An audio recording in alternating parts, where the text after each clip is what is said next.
오늘 우리에게 준 하나님의 말씀 마태복음 15장 21절부터 28절까지의 말씀입니다. 신약성경 26조 마태복음 15장 21절부터 28절까지의 말씀입니다. 한 절씩 교독하겠습니다. 예수께서 거기서 나가사 두로와 시돈 지방으로 들어가시니 한 여자가 그 지경에 나가서 옷을 찢어내되 주 나의 죄를 나를 불쌍히 여기소서 내 딸이 가까이 귀신이었나이다. 예수는 한 말씀도 대답하지 아니하시니 제자들이 와서 청하여 말하되 그 여자가 우리 뒤에서 소리를 지르오니 그를 보내소서. 예수께서 대답하여 이르시되 나는 이스라엘 집에 영원히 나에게는 다른 데로 보내심을 받지 아니하였나니. 여자가 와서 예수께 절하며 이르되 주여 저를 도우소서. 대답하여 이르시되 자네의 떡을 취하여 개들에게 던짐이 마땅하지 아니하니라. 여자가 이르되 주여 올소이다마는 개들도 제 주인의 상에서 떨어지는 부스러기를 먹나이다 하니 예수께서 대답하여 이르시되 여자여 내 믿음이 크도다 내 소원대로 되리라 하시니 그때부터 교회가 나가니라. 아멘. 오늘 말씀이 먼저 우리에게 은혜가 되기를 원합니다. 할렐루야. 주님 앞에 나오신 여러분을 축복합니다. 조금 우리가 경계 주간이니까 마스크를 쓰고 했으면 좋겠다. 서로 조심하는 마음으로 했으면 좋겠다는 생각을 합니다. 잘 지나가는 것 같았는데 하나님이 또 조금 더 조심해라 이런 뜻으로 생각을 합니다. 오늘 5월 넷째 주일 가정의 달을 맞아서 일상에서 만나는 축복 네 번째 시간입니다. 우리 옆 사람과 이렇게 마스크 안에서라도 이렇게 인사하겠습니다. 주의 이름으로 축복합니다. 주의 이름으로 축복합니다. 한 번 더 인사합시다. 건강한 한 주 되세요. 건강한 한 주 되세요. 출타하신 분들도 계시고 조심스러워서 못 오시는 분도 계시는 것 같습니다. 오늘 제목을 한번 따라서 해보겠습니다. 아픔도 공감하면 기적이 된다. 아픔도 공감하면 기적이 된다. 아픔도 공감하면 기적이 된다. 우리가 가정의 달 5월을 지나가고 있습니다. 여러분 가정에서 여러분들이 부부로서 또는 부모로서 또 형제로서 자녀로서 가족들을 어떻게 대하고 계십니까? 오늘 그래 보니까 아이가 하나일 때와 둘일 때 그리고 셋일 때 각각 남편에 대한 아내의 마음이 달라진다 그런 얘기가 있더라고요. 남편이 반찬 투정을 하면 아이가 하나일 때는 아내가 이렇게 말해요. 맛없어? 기다려봐. 내일 맛있는 거 만들어 줄게. 이렇게 얘기해요. 내 아이가 둘일 때는 이렇게 말합니다. 이만하면 괜찮은데 왜 그래? 애들도 아니고 이렇게 말해요. 애가 셋일 때는 투정 부린 반찬을 확 걷어가 버리면서 이렇게 얘기해요. 배불렀군. 자, TV 채널을 이제 TV를 같이 볼 때, TV 채널을 선택할 때 아이가 하나일 때는 아내가 이렇게 말해요. 당신 보고 싶은 거 봐. 나 애기 재울게. 이렇게 얘기해요. 애기가 둘일 때는 남자가 어찌 TV에 목숨을 걸어 쫓아나게 이렇게 얘기를 해요. 아이가 셋일 때는 어떻게 반응하느냐? 혹시 남편이 아내가 보던 채널을 함부로 채널을 돌렸다. 그러면 말없이 눈을 째보면서 이렇게 말합니다. 셋 센다. 하나, 둘. 왜 이런 일이 일어날까요? 공감 능력의 부재죠. 아이 셋을 보면서 이 반찬을 만드는데 내 아내가 얼마나 힘들었을까? 이거 생각하면 반찬 투정할 수가 없죠. TV를 볼 때도 아내가 하루 종일 새 아이를 돌보느라 고생하고 이제 겨우 아이를 재우고 앉아서 TV를 보려고 하는데 이렇게 고생했는데 내가 TV 채널 함부로 하면 안 되지. 당연히 이렇게 생각을 하게 되는 거죠. 그것이 사랑이고 배려고 공감이라는 겁니다. 살아온 환경이 달라도 우리 마음에 사랑이 가득하면 충분히 공감할 수 있다. 이것을 말합니다. 공감하고 인정해주면 가슴 졸이며 긴장하던 상대방이 마음을 놓을 수가 있습니다. 편안해지죠. 웅크리며 사람의 말에 상처받았던 사람이 치유가 일어나기 시작합니다. 조금만 자신의 생각을 내려놓으면 충분히 가능한 일이라는 거죠. 그런데 자녀 문제만큼은 쉽지가 않아요. 형과 동생이 함께 보트를 타고 바닷가에 나가서 둘 다 수영 선수예요. 수영을 잘하니까 바닷가에서 그 문제가 없을 것 같았는데 갑자기 태풍이 몰아치면서 배가 뒤집어졌어요. 물에 빠지고 말았어요. 겨우 이 뒤집힌 배를 붙잡은 이 동생이 형의 손을 붙들고 형, 이 손 절대 놓치면 안 돼. 꼭 같이 일어나야 돼. 응? 배로 올라와야 돼. 그랬는데 너무 시간이 많이 흐르고 어찌할 수가 없어요. 그래서 형이 동생의 손을 놓치고 말았어요. 거친 파도에 휩쓸려 가버리고 말았어요. 동생만 혼자 살아서 돌아왔습니다. 큰 아들을 잃은 어머니, 감정을 추스르고 일상 생활을 유지하지만 그냥 겉모습일 뿐이에요. 마음속에는 슬픔과 분노가 가득하고 그 분노의 화살은 어때요? 누구에게 가요? 전부 살아남은 둘째 아들에게 다 가는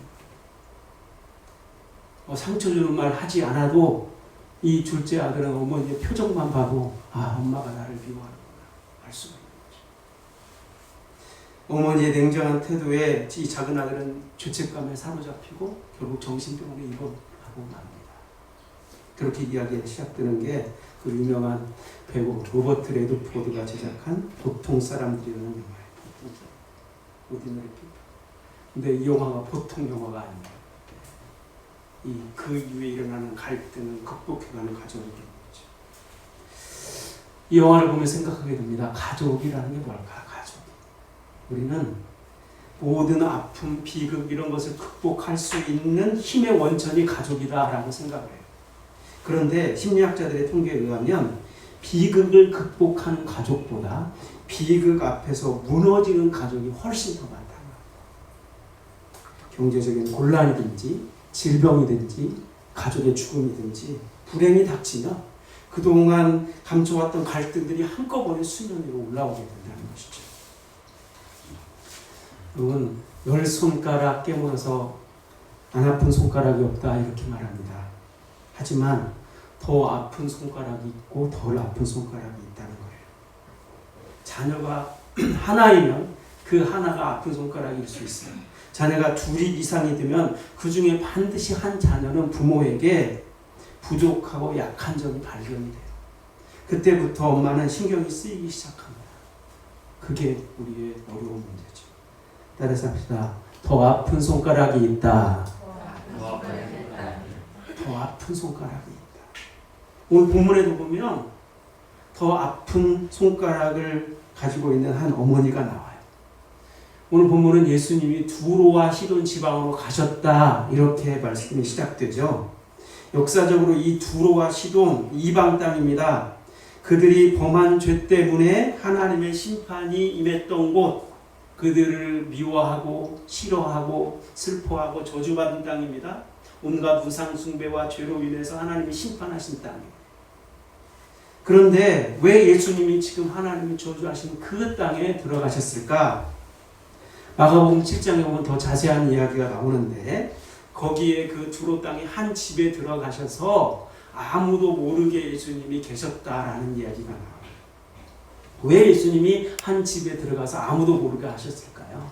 이 이야기 앞에는 어떤 이야기가 나오면 바리새인 서기관들과 예수님이 전통적인 그 유대의 정결법에 대한 토론을 하는 이야기가 나오는데 왜 당신의 제자들은 손도 씻지 않고 떡을 먹습니까? 정결법 위반입니다. 이 얘기를 하는 거예요. 요즘 우리가 요즘에는 절대 손 안 씻고 밥 먹으면 안 됩니다. 손 씻고 밥. 이게 무슨 얘기냐면 너희가 하나님의 계명은 버리고 사람의 전통만 더 중요시 여기는구나. 그러니까 그 율법에 더 중한 바 의와 인과 신은 버렸구나. 그러니까 그 율법을 지킨다고 사랑이 사라져버렸다는 얘기죠. 그 얘기를 몇 시간 동안 계속 지금 토론을 하시니까 얼마나 지치겠어요. 힘든 거예요. 그래서 조용히 잠시 피하신 겁니다. 그런데 그때 예수님 앞에 급하게 한 여자가 달려오죠. 그 여자가 누굽니까? 흉악한 귀신 들린 딸을 둔 여자. 예수님이 두로 지방에 오신 이유가 뭔가? 왜 그 저주받은 땅에 오셨는가? 사실은 이 여인을 만나고 싶어서라는 거예요.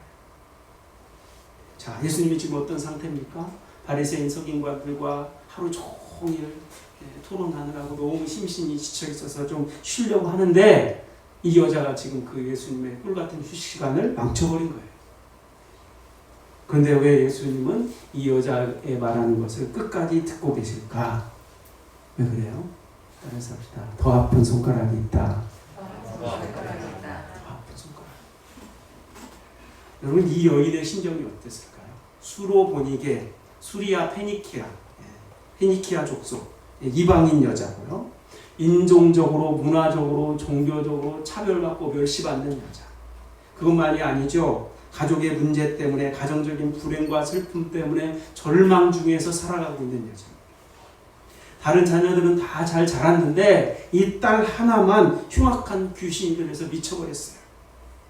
처음에는 사람들이 관심도 가져주고 도와주기도 했을 겁니다. 그런데 점점 시간이 지나고 증상이 심해지자 어느새 사람들은 다 사라져버리고 나중에는 비난하고 증오하고 귀찮아하는 거죠.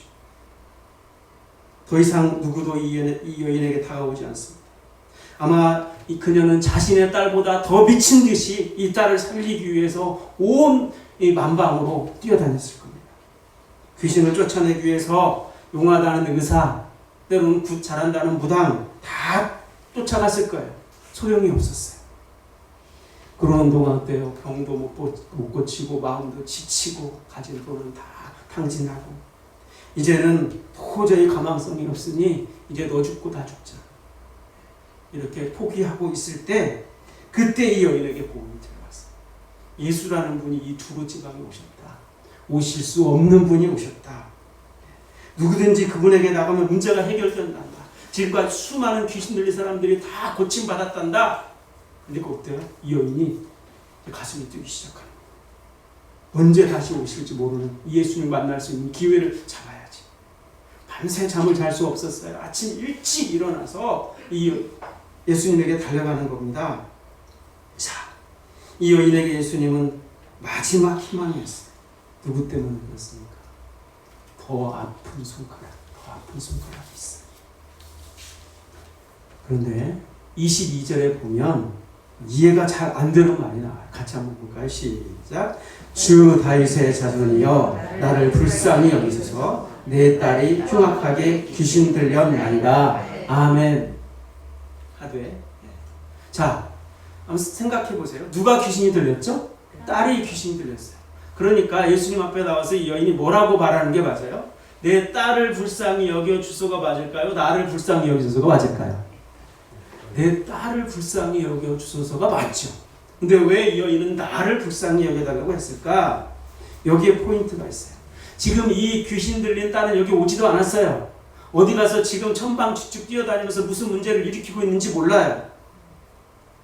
그렇다면 정말 불쌍한 사람이 누굽니까? 진짜 고통을 받고 있는 사람이 누굽니까? 엄마예요. 그래서 주여 저를 불쌍히 여겨주세요. 저에게는 아픈 손가락이 하나 있습니다. 이 아픈 손가락 하나 때문에 제가 지금 아무것도 할 수가 없습니다. 무슨 뜻일까요? 이 아이의 아픔이 바로 제 아픔입니다. 이 아이의 고통이 바로 제 고통입니다. 이 아이가 죽으면 제 삶도 아무 의미가 없어요. 그러니 제발 저를 좀 불쌍히 여겨주십시오. 이게 엄마의 마음. 그 엄마의 마음이 고스란히 예수님에게 지금 전해지고 있는 거예요. 그래서 야 베드로야 누가 이렇게 시끄럽게 떠드냐. 그렇지 않아도 속 시끄러운데 제발 좀 쫓아내라. 이렇게 하지 않으신 거예요. 여러분 더 아픈 손가락이 있다. 그 말은 무슨 뜻입니까? 공감하는 마음으로 귀 기울여 보라. 공감하는 마음으로 귀 기울여 보라. 미국의 기업인이면서 페이스북의 최고 운영 책임자 COO인 셸린 샌드버그라는 분이 남편이 교통사고로 막 죽고 말았어요. 많은 사람들이 위로를 해주는데 위로가 위로 같지 않았다는 거예요. 그래서 이런 말을 합니다. 진정한 공감은 괜찮아질 거야 라고 강요하지 않고 괜찮지 않다는 것을 인정해 주는 것이다. 우리가 위로한다고 괜찮아 잘 될 거야 무조건 이렇게 말하는 게 위로가 안 된다는 거예요. 괜찮지 않다는 그것을 그냥 인정해주고 그렇구나 공감만 해줘도 된다는 거예요. 순간의 고통을 이기지 못하고 세상을 떠나는 수많은 우울증 환자들이 마지막에 남기는 말이 뭡니까? 내 말에 귀 기울여주고 공감한 한 사람만 있었더라. 한 사람만 내가 괜찮지 않다는 사실 그대로를 인정하고 받아들여 주었더라면 이거 아닙니까? 여러분, 우리 자녀들 중에 때로는 남편이나 아내 중에 가까운 이웃 중에 이 더 아픈 손가락 같은 이들이 있어요. 내 생각대로 해결해 보겠다고 나서면 더 힘들어질 수 있습니다.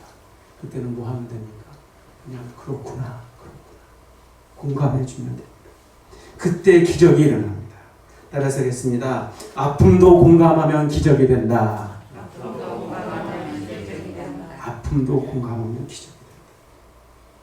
자, 이 여인이 내 딸이 흉악한 귀신 들렸습니다. 내 딸을 좀 살려주세요. 이렇게 하지 않고 저를 불쌍히 여겨주세요. 이렇게 먼저 말한 이유가 뭘까요? 주님이 저의 이 아픔과 고통을 공감하신다면 저를 이대로 내버려 두지 않으실 줄 믿습니다. 제발 제 말을 좀 들어주십시오. 주님만이 제 말에 들어주시고 공감해 주실 수 있는 유일한 분입니다. 지금까지 많은 사람 만나봤지만 누구도 공감해 주지 않았습니다. 진정한 마음의 치유는 어디서 시작되는가? 공감에서 시작된다는 것을 알아요.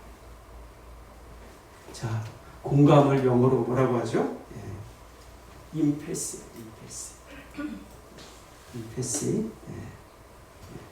자, 비슷한 말에 동정이란 말이 있어요. 심패시예요. 심패시.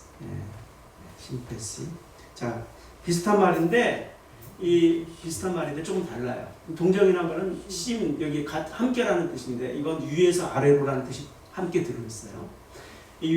공감은 임이에요. 안으로부터라는 뜻이 들어있어요. 그러니까 동정은 위에서 아래로 내다보면서 함께 고통을 겪겠다는 거고, 공감은 안으로부터 함께해서 고통을 같이 겪겠다는 거예요. 예를 들어보면 한 사람이 길을 가다가 웅덩이에 빠졌어요. 그죠? 길을 지나가던 사람이 이 사람을 보고 불쌍히 여겨서 이 사람을 건져내기 위해서 여기에서 그 웅덩이를 향해서 손을 내밀면서 자, 제 손 잡고 올라오세요. 이건 공감입니까? 동정입니까? 동정입니다. 공감은 뭐예요? 본인이 직접 그 웅덩이에 들어가서 도저히 안 되게 생겼으니까 내려가가지고 함께 밑에서부터 위로 밀고 끌어올리는, 이게 공감이에요. 그래서 심리적으로 공감을 뭐라고 말하냐면 심리적인 CPR이다. CPR 뭡니까? 심폐소생술. 심리적인 심폐소생술이 공감이다. 이렇게. 공감을 받으면 살아나요. 마음도 살아나고 영혼도 살아나고 건강도 살아나는 겁니다. 그때부터 치유가 시작되고 변화가 시작되어 마침내 기적이 일어난다. 회복이 일어난다는 겁니다. 따라서 합시다. 아픔도 공감하면 기적이 된다. 자, 이 어머니가 용기를 내서 예수님한테 소리를 질렀죠. 주 다윗의 자손이여 나를 불쌍히 여기소서. 근데 예수님의 반응은 뭘까요? 우리 성경에 보면 한 말씀도 하지 않으셨어요. 한 말씀. 자, 예수님 분명히 여인의 심정이 공감했을 것 같은데 왜 한 말씀도 하지 않으셨을까? 예수님이 사랑이 부족해서였을까요? 능력이 없어서일까요? 아니라는 거예요. 그건 뭡니까? 시험이에요. 시험을 주는 이유가 뭐라고 그랬죠? 더 큰 은혜를 경험하기 위해서. 더 큰 축복을 주시기 위해서. 왜냐?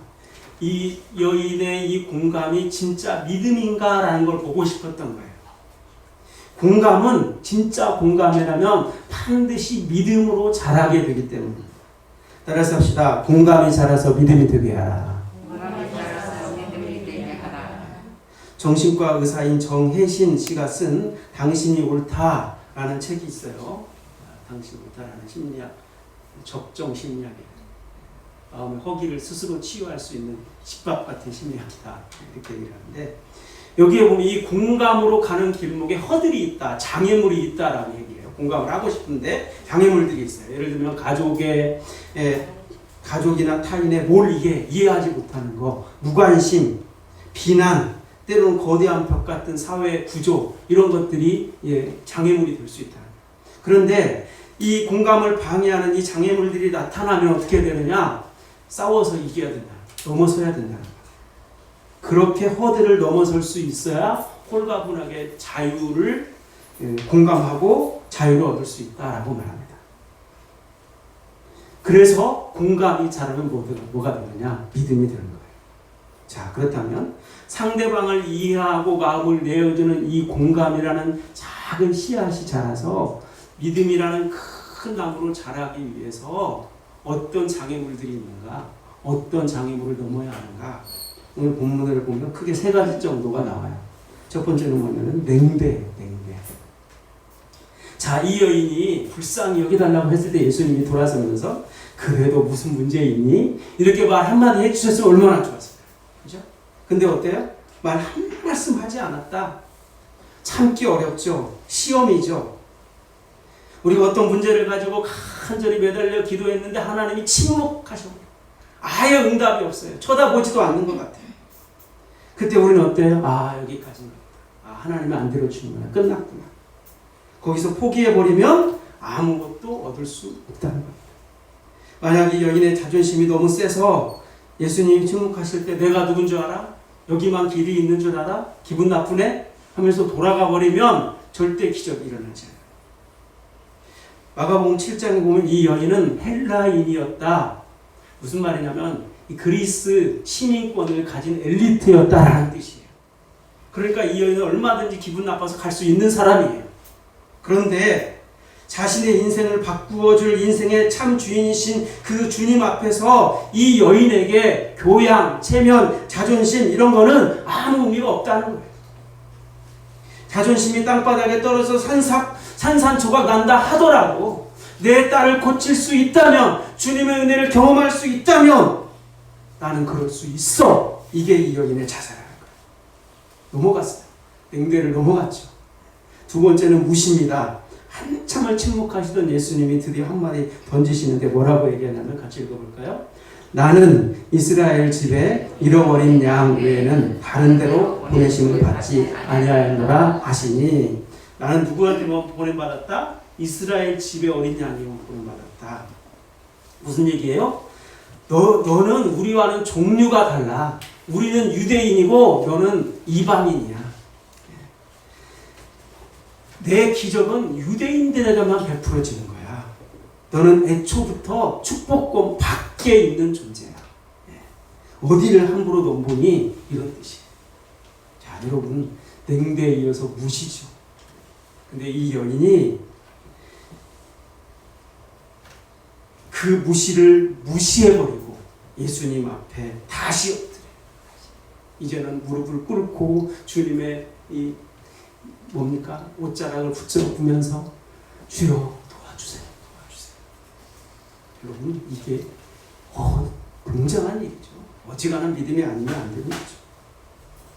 왜 이게 가능했습니까? 이 여인은 알았어요. 예수님이라는 이분이 말은 엄청나게 심하게 기분 나쁘게 하지만 그것이 자신을 미워해서가 아니라 깊은 공감과 긍휼이 담긴 말을 하는 것입니다. 그 안에는 테스트가 있다는 것을 알았던 겁니다.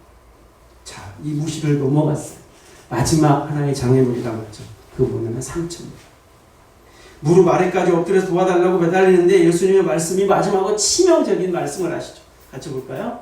대답하여 이르시되 자녀의 떡을 취하여 개들에게 던짐이 마땅하지 아니하니라. 무슨 말이에요? 너는 뭐다? 개다. 얼마나 기분 나빠. 당시 유대인들은 이 가나안 사람들, 이방인들 뭐라고 그래요? 개라고 불렀어요. 왜냐하면 특히 두로 시돈, 우상 숭배의 음란한 죄에 어마어마한 그 죄 때문에, 그러니까 이 뭡니까?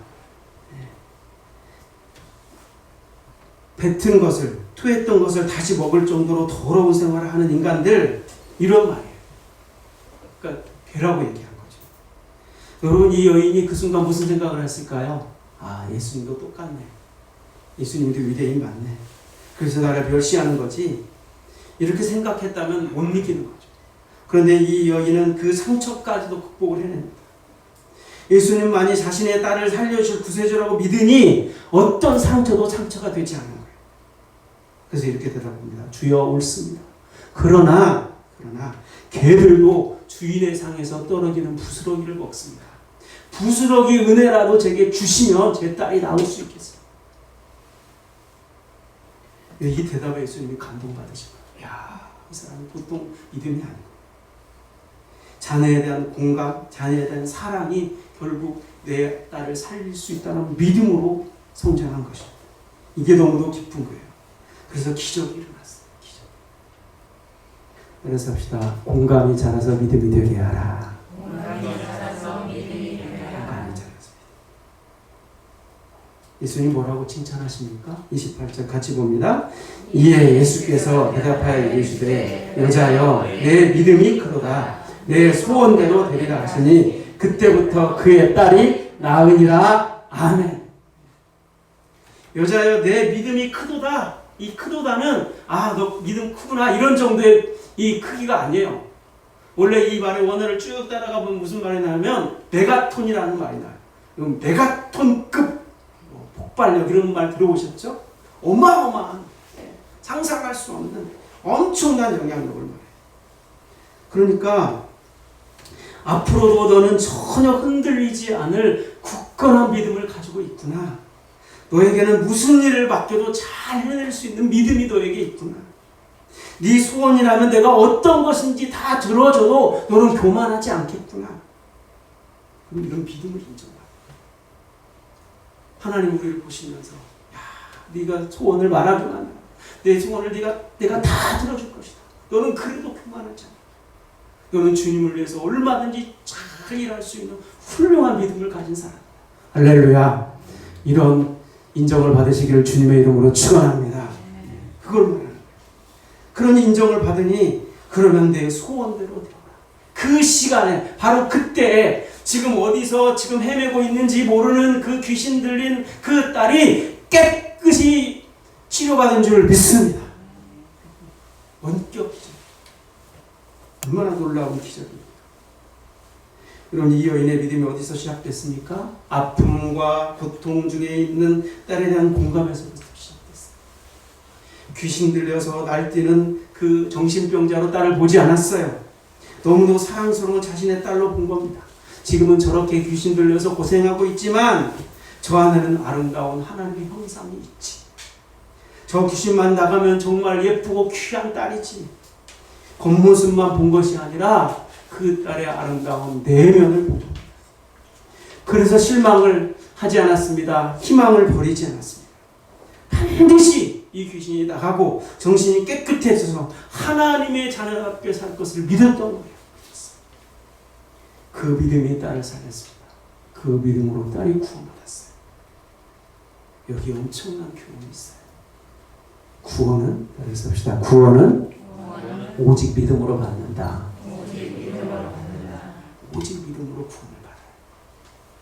우리 집은 몇 대째 내려오는 믿음의 가문입니다. 그것 때문이 아니에요. 성경을 줄줄 외웁니다. 나는 똑똑하고 총명합니다. 인격적으로 훌륭합니다. 그건 구원받는데 아무 소용이 없어요. 조건이 아니에요.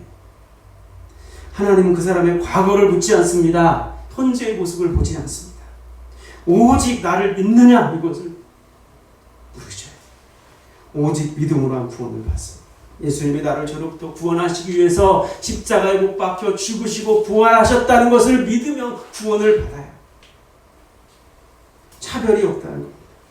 자, 로마서 3장 22절 같이 보겠습니다. 곧 예수 그리스도를 믿음으로 말미암아 모든 믿는 자에게 미치는 하나님의 의인이 차별이 없느니라. 아멘. 차별이 있다 없다? 없다. 네가 지금 어떻게 살고 있냐, 어떤 상황이냐 아무 상관이 없어요. 하나님이 고치실 것을 믿습니다. 하나님이 나를 구원하시는 줄 믿습니다. 믿고 나아가면 반드시 구원을 받습니다.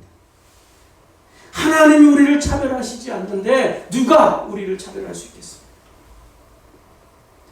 중간에 소개해드린 정혜신 씨의 당신이 옳다라는 책에 보면 이런 말이에요. 누군가 고통과 상처, 갈등을 얘기할 때 평상시가 아니에요.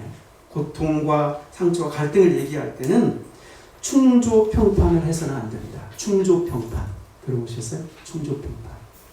충고, 조언, 평가, 또 뭡니까? 판단.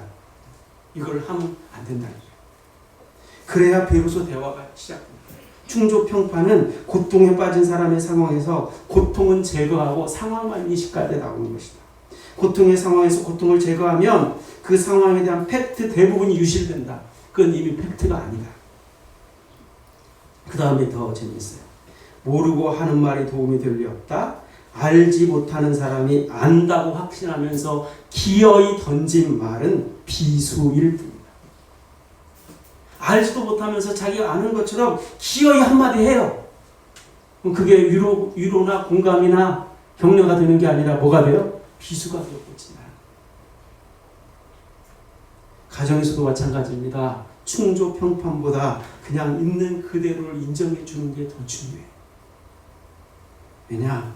우리 모두 하나님 앞에서 똑같은 그분의 자녀요 백성이기 때문입니다.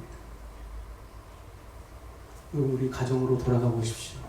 나보다 생각이 모자라는 것 같은 남편, 전혀 내 생각에 따라와 주지 못하는 것 같은 아내. 아닙니다. 똑같이 하나님을 사랑하시는 하나님의 자녀. 이것저것 첫째를 못 따라가는 것 같은 동생. 동생보다도 마음이 넓지 못한 것 같은 형이나 언니. 아니에요. 30분만 시간을 내서 말을 들어주면 99% 이해가 되고 공감할 수 있어요. 왜냐? 우리는 모두 하나님의 자녀이기 때문에. 시편 2편 같이 읽어보겠습니다. 여호와께서 내게 이르시되 너는 내 아들이라 내가 아들아 내게 구하라 내가 이방 나라를 내게 유업으로 주리니 내 손과 땅끝까지 이르리라. 아멘. 너는 내 아들이다. 오늘 내가 너를 낳았다. 하나님 우리를 어떻게 낳으셨습니까? 예수님 우리를 어떻게 낳으셨습니까? 십자가에 못 박혀 죽으시는 그 죽음을 감수하시면서 우리를 낳으셨어요. 그래서 우리는 하나님의 딸이요 하나님의 아들입니다. 하나님은 우리를 사랑하시는데 어떤 조건, 형편 따지신다면 우리가 어떻게 하나님의 사랑을 받을 수 있었겠습니까? 하나님 우리를 차별하시거나 유면하지 않으시는데 누가 우리를 무시할 수 있겠습니까? 여러분 당당하시라. 나는 하나님의 자녀. 우리의 모든 형편을 아시고 공감하시는 주님이 우리가 고통 속에서 눈물을 흘리는 것을 그냥 보고만 계시겠습니까? 그래서 우리는 서로 축복할 수 있어요. 아픔도 공감도 어떤 아픔도 공감해서 시작하면 마침내 치료될 수 있습니다. 여러분에게 제안합니다. 주보에도 그런 말씀을 실어 드렸는데 주일 오후에 가족들이 함께 모여서 말씀을 한번 다시 돌아보고 또 나누고 또 기도하고 이런 시간을 회복했으면 좋겠어요. 제가 오늘 설교 준비를 하면서 가장 마음이 찔린 주간이 이번 주간. 제가 이게 잘 아직도 못하는 부분이 너무 많아요. 여러분 가족의 말에 잠시만 시간을 내어서 귀를 기울여 줘 보십시오. 화해하고 사랑하고 치유되는 기적이 일어날 줄 믿습니다. 이 믿음으로 승리하는 가정 되시기를 주님의 이름으로 축원합니다. 기도하겠습니다. 하나님 아버지 감사합니다. 부족한 저희들을 버려두지 아니하시고 하나님께서 우리를 사랑하셔서 우리의 죄, 우리의 아픔, 우리의 고통에 공감하시고 십자가에 못 박혀 죽으심으로 우리를 주님의 자녀 삼아주신 것을 감사합니다. 더 아픈 손가락이 있습니다. 그 아픈 손가락에 우리가 서로 공감하면 반드시 주님께서 치유하시는 기적이 일어날 줄 믿습니다. 공감이 자라서 믿음이 될 수 있도록 우리의 삶을 주님이 주관하시고 함께하여 주시옵소서. 예수님의 이름으로 기도하옵나이다. 아멘.